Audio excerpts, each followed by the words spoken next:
Thanks so much for joining.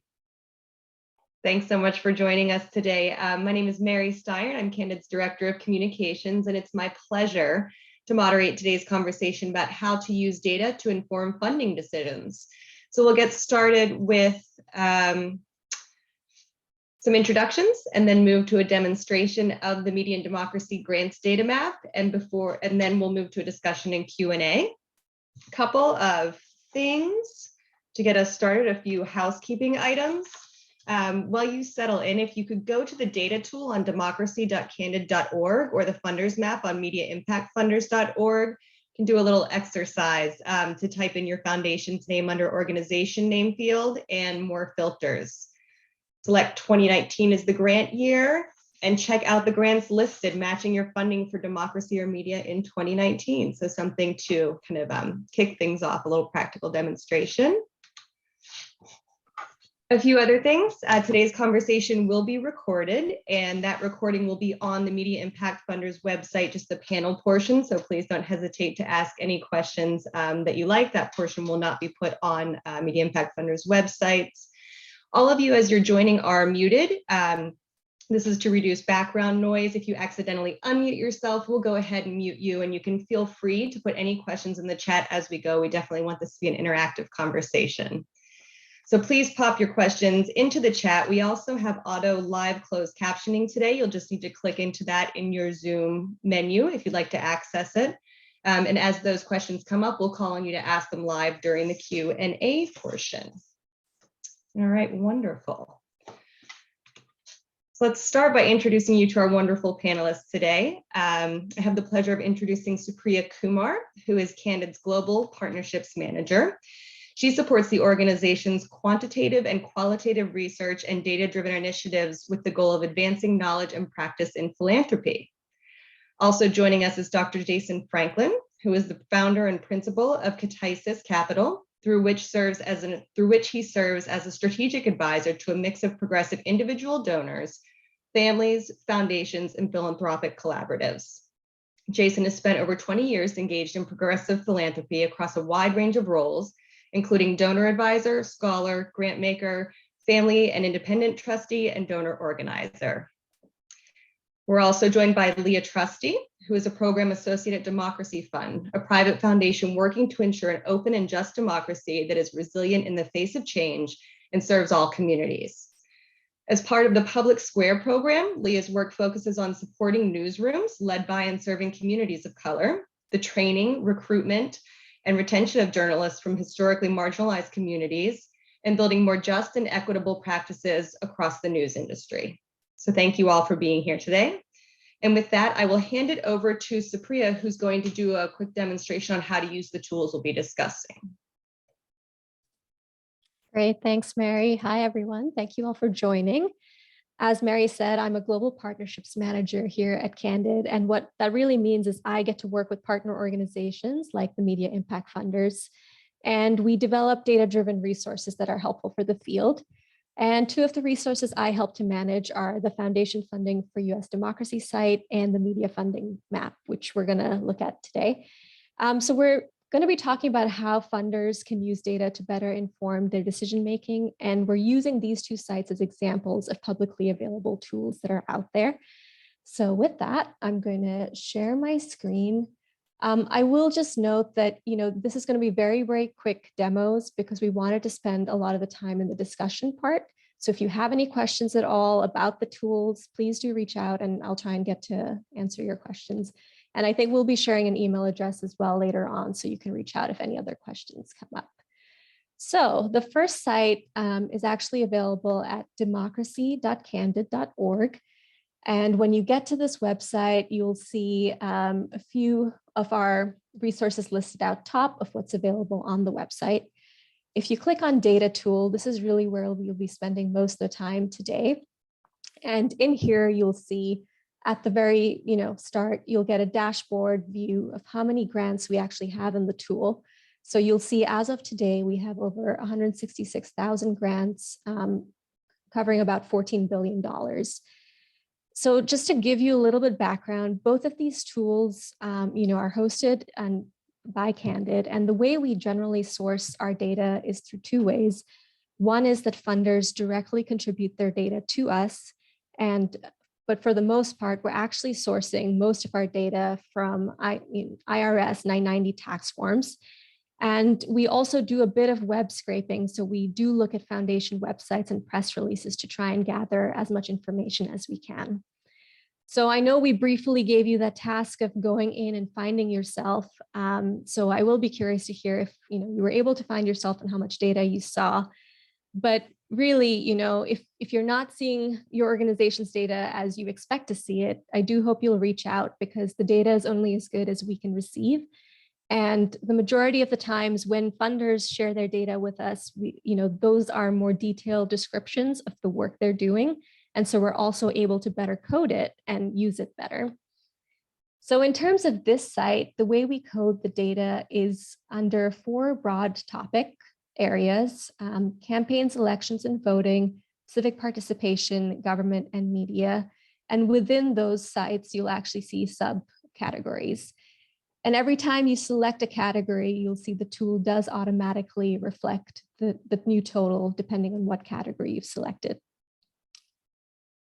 What you can do, what's helpful is if you're interested in a specific topic area and you want to get a little bit of a landscape view of how much funding is going to that area, you can always click on the topic of interest. But if you want to dig into the actual granular details, you can click into this list view and go to the grants data. And here you'll see each individual grant listed out with descriptions of what the activity involves. So the list view, automatically does sort by year, but you are able to sort it by funder name or recipient name. You can categorize it by the value of the grant. And you can also download all this data as a PDF or a CSV file for later use, or if you want to share it with a colleague. So those are just some features that are available on this data tool. I am going to quickly switch over to the other tool in question. And like I said, feel free to ask any questions. The media impact funders also house a media funding tool, which you can find under the field menu item here. And if you go to Media Grants Data Map, you'll see it here. And when you get here, you will see that it's very similar to the democracy map. So there are a lot of similar features and tools. Like the democracy map, you get an overview at the top of how much grants data we have so far and the value of the grants. And this one, as opposed to being US focused, is globally focused. So as with democracy, we have some specific subject areas. This is focused on media.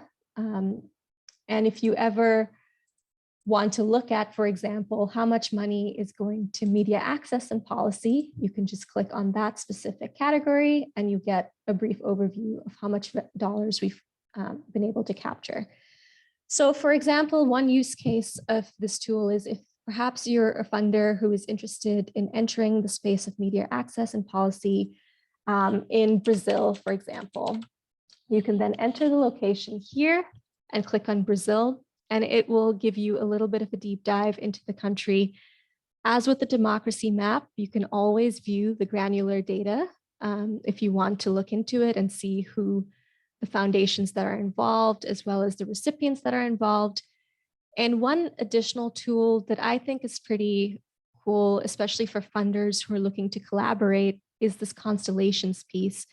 And this really gives you a view of what the network of funding looks like. So this is specifically funding for media access and policy in Brazil. And so as you can see, a lot of the groups sort of are working in their own networks. You're not seeing a lot of overlap between the recipients and the funders. So that's an interesting takeaway. Perhaps there's more room for collaboration in this space. Here, the blue dots signify the funders and the orange dots signify the recipients. And you can see that there's just not a lot of connections going on. So it's just another visual representation of the grants data that's available on this platform. Like I said, both maps have very similar features. So this feature is also available in the democracy map. And they're both publicly available. So I do hope that you'll have the chance to go and check out these maps.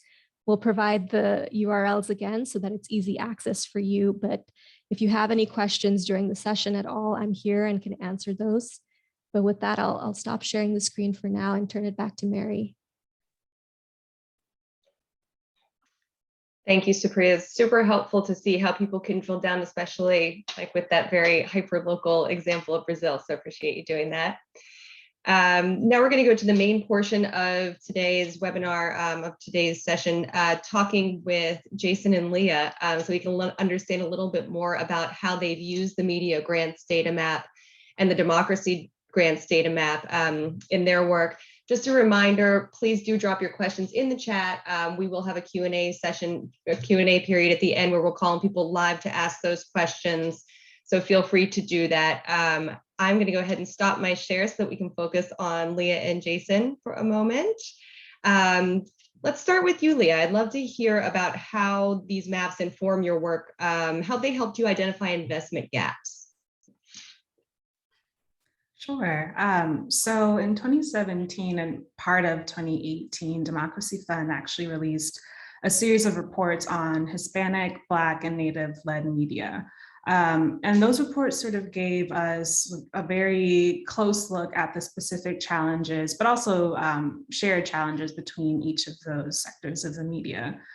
So we really wanted to take a step back and say, like, what are some of the overarching ones, and what role in particular has philanthropy played in either helping close those gaps or perpetuate those gaps?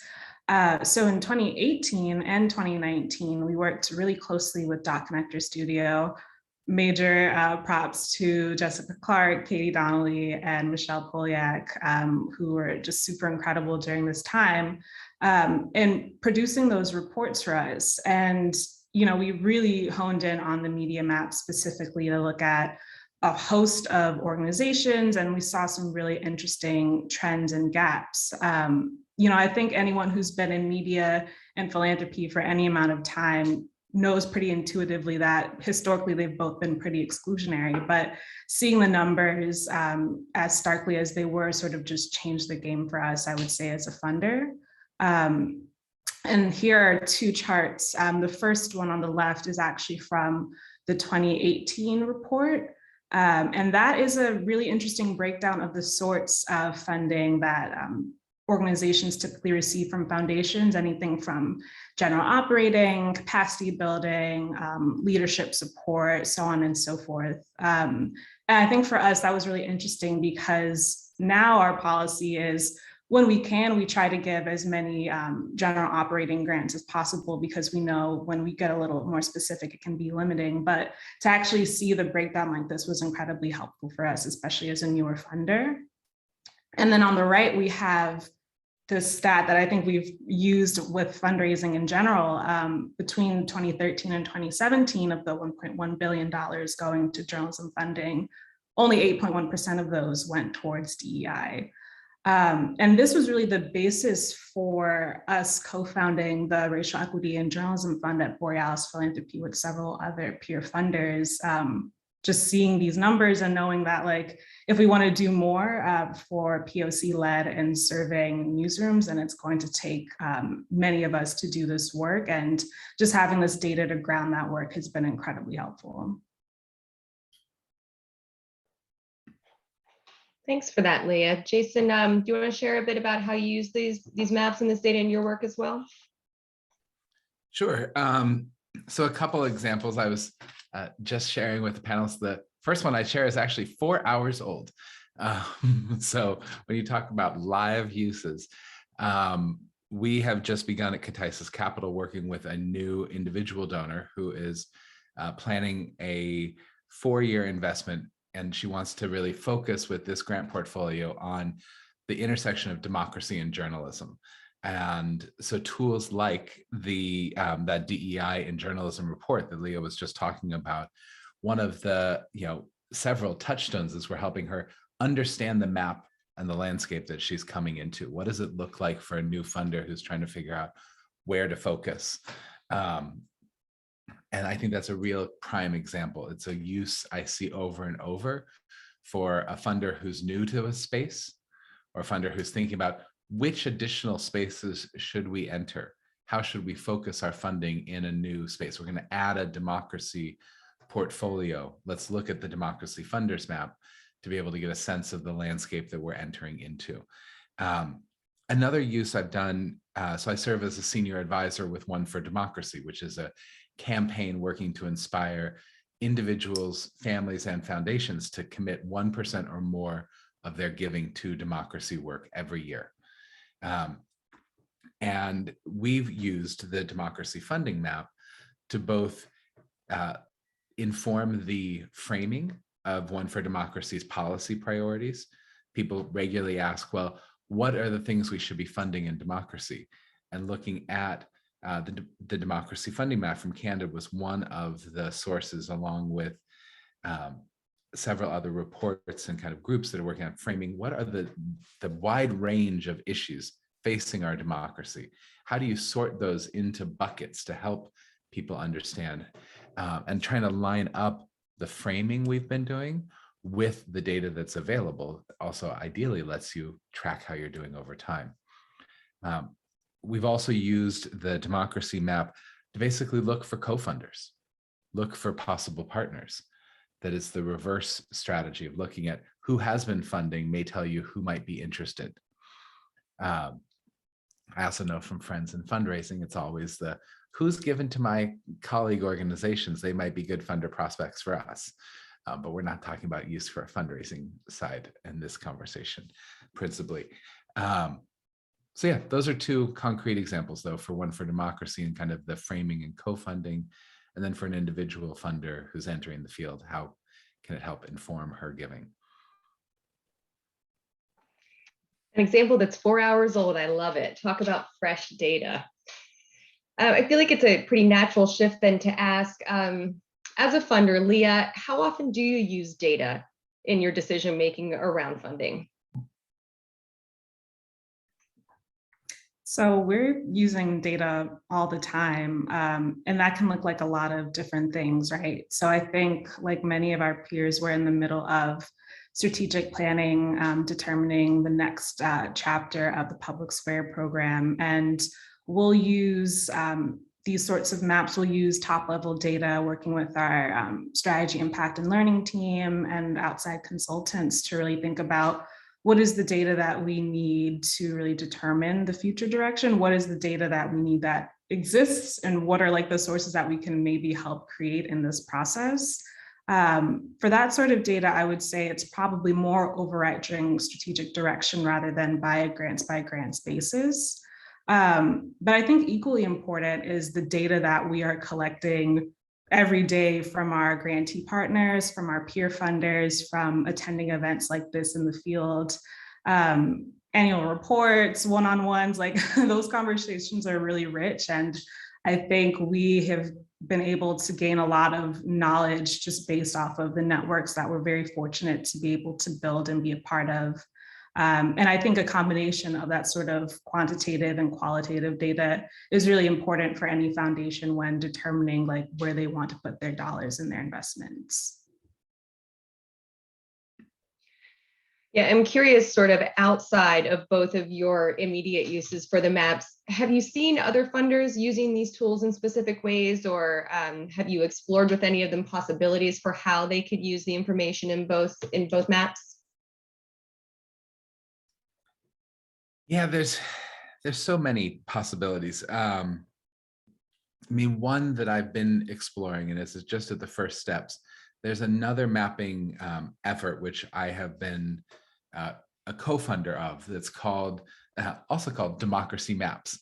So the Movement Advancement Project, which has done research, their real experience for the last decade has been mapping the state of LGBTQ equality at a state-by-state level to really serve as a touchstone for organizing for LGBT equality, to say what are the state policies from marriage to adoption, discrimination. One of their board members was seeing the similar kind of questions emerging around democracy. And so they have launched Democracy Maps, which co-funded to put out the first set of state-by-state maps to talk about the state of American democracy in terms of the various policies that manage voting, participation, access to the ballot, information, verification, the audit trail, and that full range of data, which is really compelling. I'll put the link into the chat so people have it if they'd like. I'm hoping that there's a way to bring together both the kind of state of democracy and then the pattern of funding for democracy work as a set of tools that could help inform funders who are trying to figure out, well, which states do I focus on? And that's different than the question of where do I give electoral dollars, but how do I strengthen the processes of democracy, the way our democracy functions? Another way that I've used this type of data, not these two maps in particular, but other Candid resources and mapping, has been around donor organizing, making the case to new donors, just like Leah was pointing out, that 8% slice for DEI of all journalism funding, making the case around the very scant funding for Indigenous communities and how this is why it needs to be lifted up and looked at in a different way. And over, these types of visualizations, I think, help us to organize our peers. They help us to make a case, which is very different than if I say, Mary, you really need to look at funding this because I think it's important. It's radically different to say, look, this national research and national data collection has shown that these are the gaps. That's why do you want to join me in funding this area of work? And it changes the nature and dynamic of our donor organizing when we can back it up with data, when we can back it up with visualizations. Human beings are fundamentally, we're storytellers, and the data visualization is as powerful sometimes as the data itself.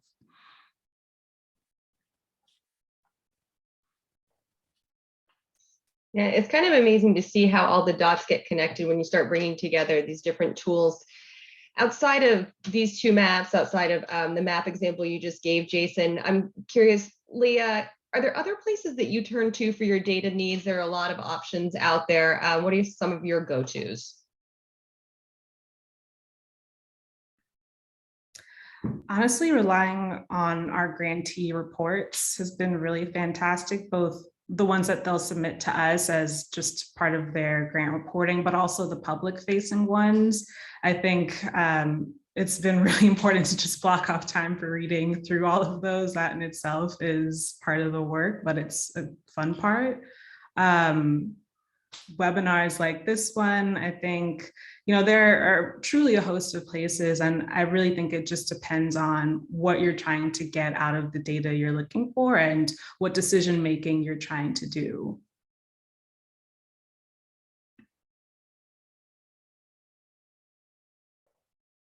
Jason, anything else that you can think of that you've found useful in your work? Yeah,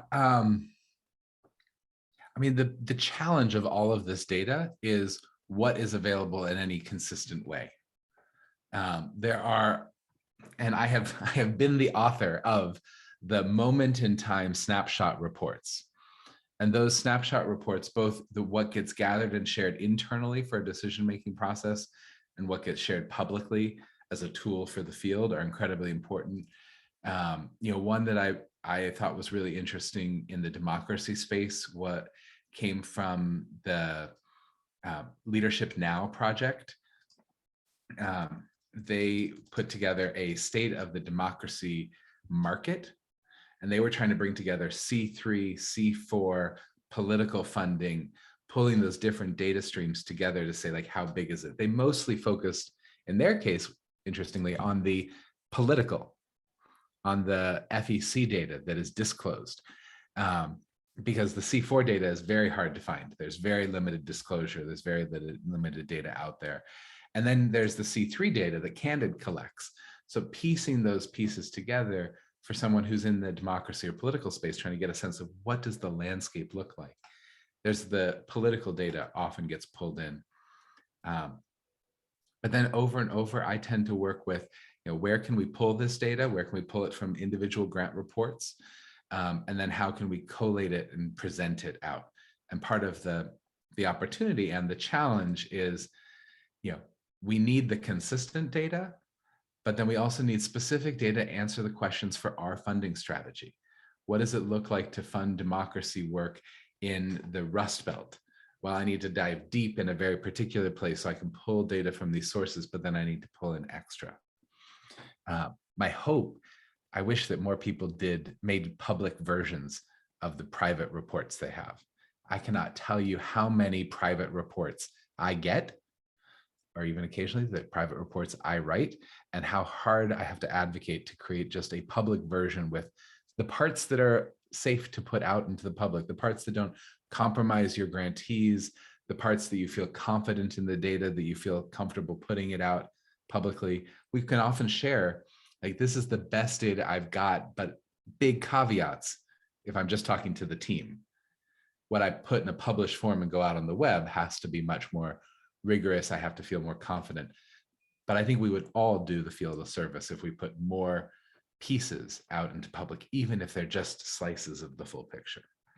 So I know that didn't quite answer your question, but I'll get off my soapbox now from the please be more public and transparent.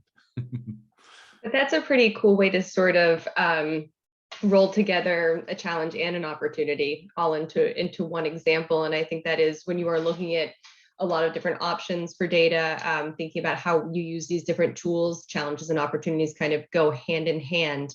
Are there any that you'd like to highlight, Leah, that you've personally encountered in your work?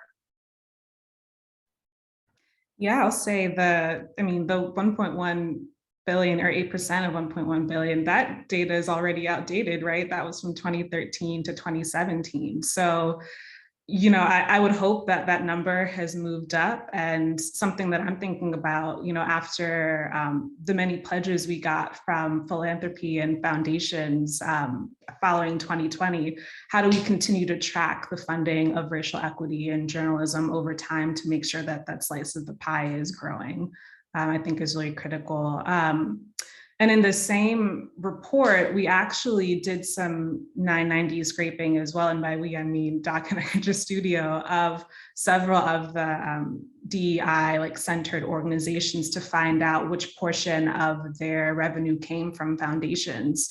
And that was a challenge in itself because, like Supriya said, a lot of that information is super limited, but we found that about 75% of their revenue came from foundations, which when you consider that 8% number is sort of mind-blowing to put those two things together. And I'm sure that number has changed as well. So, I would agree with Jason in that a lot of it is just making sure that we as funders are being as consistent as possible when it comes to entering this data with Candid and finding our own ways individually to be not only transparent about the data, but transparent in a way that is accessible for more people. Jason, I feel like you have something else to add here. Yeah, well, actually just Leah, from what you were just saying, doing that map of who's been funded, what's really important, I was just in a conversation a couple of weeks with a group that is doing a similar funding analysis in the environmental space and raised the point that, and just because they haven't been largely funded by the foundations doesn't mean they're a key player. That we often, as institutional funders or those who work with institutional funders, can note the importance of institutional funding. But there are also key organizations that have built their strength on different funding models that are reliant on individual donors, that are whether large donors or small donors, that may have very significant donor advised fund funding, which shows up differently in the mapping tools. So we always have to catch ourselves to not assume that C3 Foundation funding is indicative of the overall map. It's indicative of the C3 Foundation funding flowing into the overall map of the ecosystem of groups working on this. I also, in terms of the challenges for this, we know, and Candid's been very candid about the fact that this emphasizes larger funders. And there's been a lot of effort to get the data from small foundations and from individual donor advised fund providers, but it's a smaller slice. So we know that the majority of C3 institutional funding comes from the larger foundations, but in terms of seeing the diversity of the map, a lot of small funders and a lot of small organizations don't show up.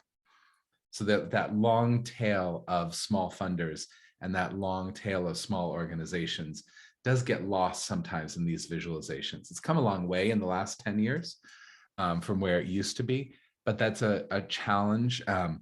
You also see just some occasionally surprising geographical gaps where you're like, oh, look, there's just not a high uptake, partly because the partnerships with regional associations, some have really pushed. And so like everyone in a certain region has been good about getting their data in.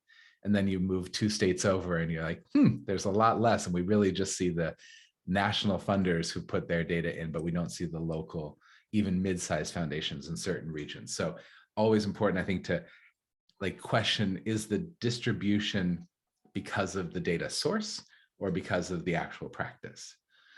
I could keep going, but those are a couple more that bubble to the top for me right now. But directly addresses, what Roshni put out there about limitations of these maps. So there are other limitations that maybe we should be keeping in mind to address as we can in next versions, next iterations of these tools. Yeah, go ahead, Jason. Roshni. No, I was just going to say, limitations for sure. As Jason mentioned, we've always envisioned these maps can provide a quick snapshot. You can get the gist of what is happening if you want to engage with some of the key partners. But as Jason said, we do sometimes miss some key partners who maybe are just smaller. And there is a question of how old the data is, because we do rely on the tax forms. They're often 2 years old, and during COVID, that delay has actually been pushed further back. So, that's always why we encourage funders to share their data directly with us. It's not just timely, but the story matters. And when you're doing your tax forms, you're providing different information as opposed to when you're providing a grant description for, descriptive purposes. So we just can get a lot more directly from funders, and we're trying to make that process easy as well, so that it's not something that's too, tedious, but something that you can do directly with your grants management software system, or, through a very simple template, so that it's easy for you to get your story out there, and we can really see how the field is doing. And since it's a public source, others can really get a sense of, what's happening in the field. Thanks, Supriya. I believe Michael Schmidt also had a question. Michael, if you want to unmute yourself and ask it for the group. Sure. Hi, thank you. Thank you, everyone, for your information and sharing about the maps. I'm curious to know if there's a particular map. We've been talking about democracy and the impact of philanthropy in that particular sector. Are there maps that focus on healthcare, and specifically healthcare sector in New Jersey, possibly even in Essex County, if we can drill down? I'm just curious to know about that. Candid does not have a healthcare specific map. We do have some regional focus maps, so you might get that information from, I do believe we have a Northeast regional map, and I can double check, which has information on, funding in that area. And so you can search by subject area, and health will definitely be one of those issue areas. So you can definitely get that information in other ways, but we do not have a healthcare specific map. Great, thank you. Although I'll plug, since Supriya can't, all of these maps are often made by partnerships with funders who approach Candid and said, what if we did more data visualization? What if we funded Candid or did a partnership to create them? It's the type of thing, just like Democracy Fund, I think, was helped bring these maps for journalism into being. It's something that healthcare funders could do in the future.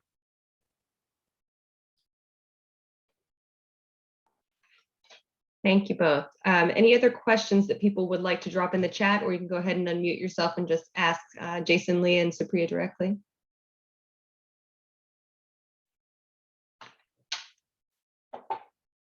All right, and just to make sure that this came through, Supriya, can you just say again what the reporting process would be for funders and how they could get that information if it's missing? Absolutely. I'll share a link, but we do have a whole a web page with descriptions and information of how funders can share their data. We also have teams on deck who can, provide sort of, I'd say, kind of white glove service if you have specific questions or getting stuck in the process. So we definitely have team to support.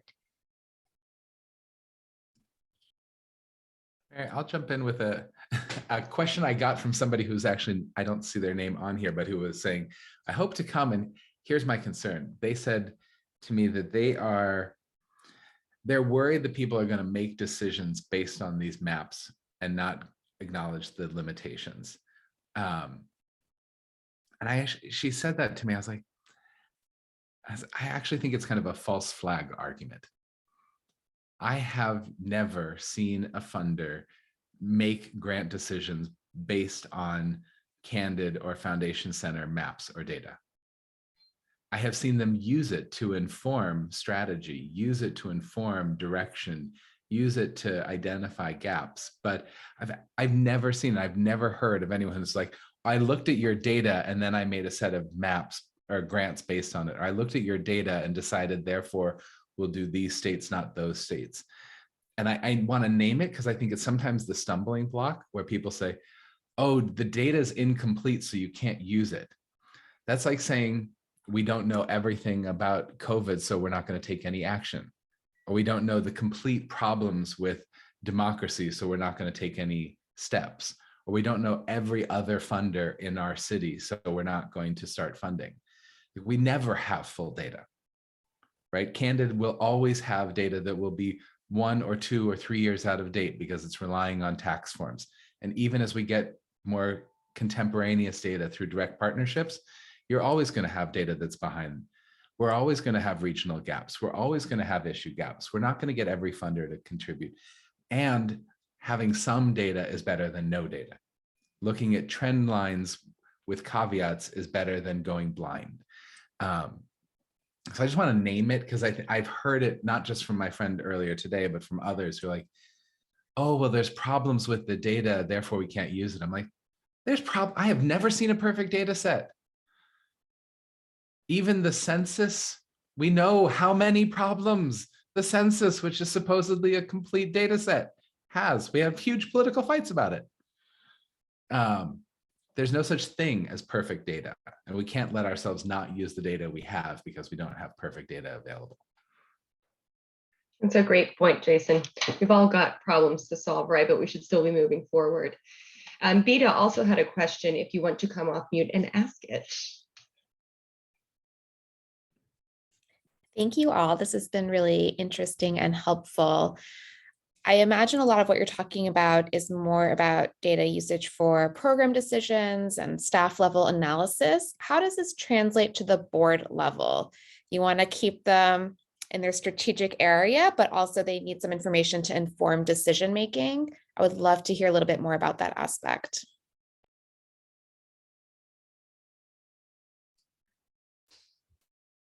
I've been talking a lot, so I'll let Leah go first. Yeah, I would say this is like exactly the type of top level data that we find really useful sharing with the board. And I think this is probably something that a lot of folks at foundations experience, but it's really a matter of giving folks like a very clear-cut story as like precisely as possible with the data that makes the most sense, particularly when you have board members who are very passionate about these issues, but aren't necessarily subject matter experts on them. So we find these maps to be really helpful, and again, work with our strategy, impact, and learning team to really determine how we want to share it out with them, how we give them data that doesn't like overload them, but at the same time gives them a good picture of the state of where things are. And I think relatedly, whenever we are talking about going down new paths or new opportunities, like during a strategic planning process, this is also extremely helpful because it gives them a picture of where things already are, what other funders are in the room, and how we might, make a specific impact based off of the expertise that we have at DF. Yeah, I mean, I've used these maps for exactly the places that Leah was talking about, like these maps and not only the maps, but the data and then the visualizations that you can make, both the visualizations on the Candid sites or the ones that you can create from the data independently. I've used them over and over for board briefings. They're actually often a really good place where I was working with a family foundation in New Mexico, mid-sized family foundation, 2 staff, 23 board members, several $1 million a year grant making portfolio. They're trying to figure out how do they look similar or different to their peers, their national peers based on size level, their regional peers based on funding, their issue peers in the issue areas that they fund in, and being able to do cuts from the data from Candid overall, let me help them. And I would pull different visualizations, and then I would created a visualization of their map versus the overall national distribution, their regional deployment versus the average or the total regional deployment. The visualizations help people, I think, bring in the data and help you bring them along a storyline of these are the important data points, because everyone looks at data and draws different conclusions. Visualizations help you guide which conclusions and a collective discernment. The two other things I've done, sometimes the interactive pieces, depending on your board and depending on your own comfort with them, to sit in a meeting and say, well, what does it look like here? I'm like, well, click, let's add some filters and see live on the screen what it looks like. That is actually really useful in a process or in a planning process. It also sometimes, for the skeptical board members, they can see you didn't game the data. You're doing it real time and they can see it move and they have more confidence. I've had it be helpful to overcome board resistance. And I've also used it in a facilitation with a group of potential co-funders, where you can actually go in and filter by the foundations, right? You could say, look, let's have a meeting with Ford, Gates, Open Society, and Rockefeller. What are you funding in California? Now, all of those are big funders. They all have their data in Candid. So you could literally tag the 4 funders and see a data distribution that's just for the 4 funders in the room. You could bring together, now, if you're bringing together smaller funders, you need to make sure in advance that they all have their data in the system before you start displaying it. But it can be really useful actually as that, here's what you all are doing. Here's how it looks different or similar. So not quite a board engagement, but another kind of similar, that higher level planning that might be useful. So this sort of engagement, I think, is really interesting to most people. Vince had a question in the chat that he wanted to share a comment on Vita's question. Vince, if you want to unmute yourself. Yes, thanks so much, Mary, and thanks to our panelists for such an interesting discussion. As one of the host organizations, it's so gratifying to see the presentations of expert users and how they're using this tool. We feel like it's a real privilege as an organization to be able to feature this map on our site, but I think that in general, I think people don't really appreciate what a rich resource it is for research as well as organizing. And to Vita's point, I think it's one of the real challenges of our field is making the case for funding media to boards who haven't authorized it as a programmatic area of a dedicated program. And I think that's actually much more true of the field than not. There are only a handful of funders who have a dedicated media program or a democracy program. I think what's interesting about this presentation is it's the complementarity of it. For anybody who's funding democracy, one of the key factors is the health of media in your field, and vice versa. For media funders, one of the great rationales is to strengthen democracy. So they're really complementary.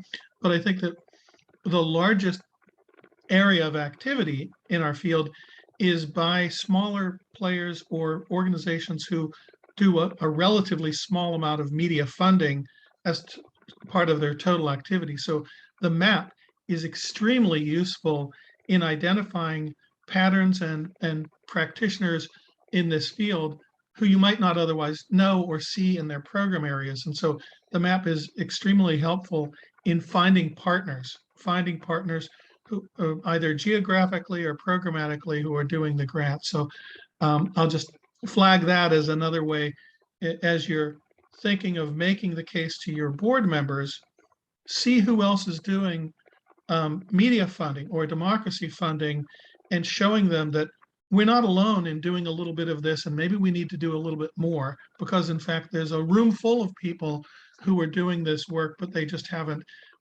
it's not the Knight Foundation or the MacArthur Foundation or the handful who do, but it's actually hundreds or thousands of other funders who are doing this work alongside us, and we can feel comfortable in making that case to our trustees to do that. Thanks for giving me a little chance to say that, Mary. Sure, Vince, and it really echoes what Roshni put in the chat with the constellation functions and how they're so interesting to see who's related to what. I personally find them bizarrely soothing, and I sometimes just go in and click and learn a little something and have it as like my calm time, but that might just be me. See, Jennifer Preston also has a question in the chat. Jennifer, if you want to go ahead and ask that for the group. Sure. So my question is, might there be other affinity groups such as PACE, regional grant making organizations that assemble similar data sets and produce visual mapping? So I will say with regards to the democracy funding map, we did work with PACE and other affinity groups to really talk through the taxonomy, because that's the hardest part, making sure we're using the right terminology, the ones that funders are using, the ones that grassroots organizations are using. I think there is a tendency sometimes that there's a lot of duplication of effort too. So, at Candid, we're trying to be mindful and we want to make sure we're working with the groups that are working on these topics and, make sure they're involved, which is why we do work with regional affinity groups and subject area groups, because at Candid, we recognize we're not the experts of the subject matter. We collect the data and we can help produce, visualizations of the data. But we really do need to rely on, folks at the Democracy Fund or others where they're actually working on the subject matter and make sure that we're capturing the data in a way that's effective for their decision making. So if there are other tools out there, we love to hear about them and we want to make sure we're not duplicating effort and, rather we can collaborate to make something that would be useful for the whole field to use. Yeah.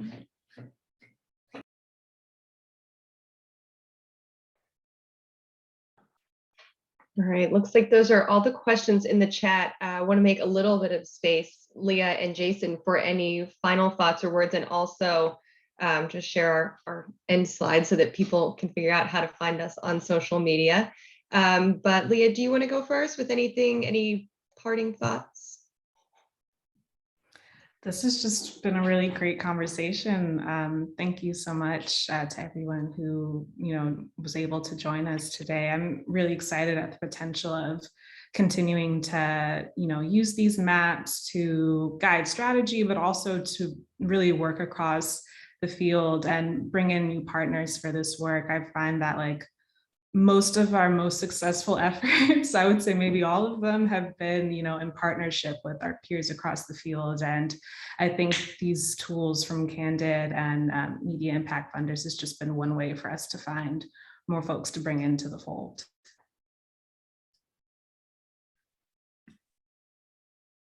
Yeah, just to chime in, one is I think there's a lot of uses of these maps themselves, how they can inform anything from like what we've talked about, right? Exploration, funder organizing, finding co-funders, finding gaps, engaging with board or senior level teams and planning or imagining, using it as an evaluation tool to have kind of national or field level data to compare and contrast against your own funding patterns. How are you different or similar than the field? What does that tell you about what you've been doing? What's the context for your next round of strategic planning? I think there's also possibilities, and I'm very serious of what are the ways that I think funders don't think about Candid enough, or about the regional associations or issue-based associations enough as co-organizing partners or as grantee prospects. If you wish the field had more data on your area, you could fund Candid to work with you on developing it. If you wish there was more organizing around your issue, you could reach out to the regional association or to the issue-based association and say, how can we do this together? Too often we see ourselves as recipients of that work rather than co-funders or partners. The grantees are the groups on the ground rather than also the infrastructure. And it can be some of the highest leverage, I think, funding and work we do. And so we all know that we don't have enough money for the issues we care about. Well, we need to move the money the best we can, but how do we actually mobilize more? How do we make the money that is moving better? And seeing these types of tools And then how do we do grant making to make that happen?